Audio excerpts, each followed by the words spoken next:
Hello दोस्तों। आज की कहानी हमें भेजी है अंकुर जी ने। अब हम आगे की कहानी अंकुर जी के पॉइंट ऑफ व्यू से सुनेंगे। जब मैं छोटा था, मैं करीब 12 साल का था और अपने दादाजी के पास गांव गया था। तो मेरी आदत थी, मैं हर जगह बाग बगीचे अकेले ही चला जाता था और गांव में मेरे ज़्यादा मित्र नहीं थे। तो राहुल नाम के लड़के से मेरी दोस्ती हुई और राहुल और हम काफ़ी ज़्यादा खेलने लगे। तो दूर एक बगिया थी जहाँ जाने के लिए मना किया जाता था। तो मैं और राहुल वहाँ जाने की बात की। तो राहुल ने कहा कि नहीं, उसके पापा कहते हैं कि वहाँ भूत रहता है, चुड़ैलें रहती हैं, वहाँ मत जाया करो अकेले दोपहर में। लेकिन मैं नहीं माना। मैंने कहा राहुल चलो यार, तुम डरते हो क्या। राहुल को भी जोश आया और वो भी मेरे साथ निकल लिया। हम दोनों उस जंगल के पास पहुँचे, फिर अंदर गए। कहने को तो बगिया थी लेकिन वो जंगल ही लग रहा था, काफ़ी बड़ा।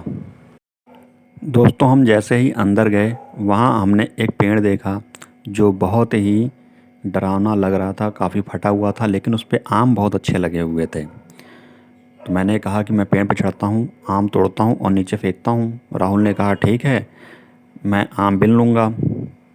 फिर मैं पेड़ पे चढ़ा और मैंने आम नीचे गिराना शुरू किए।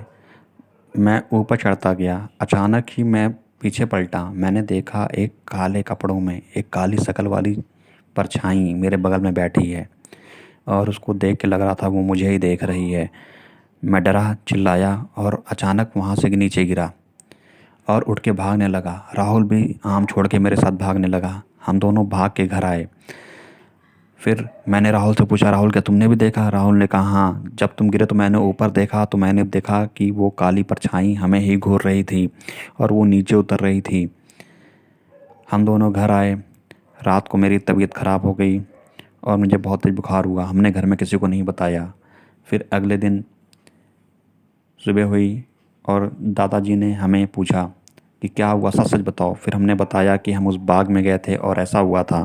तो उन्होंने हमें एक नज़र उतारने वाले को दिखाया। वो वो ओझा सोखा टाइप, तांत्रिक टाइप व्यक्ति थे। उन्होंने हमें देखा और वो समझ गए कि इनको चुड़ैल ने पकड़ा हुआ है।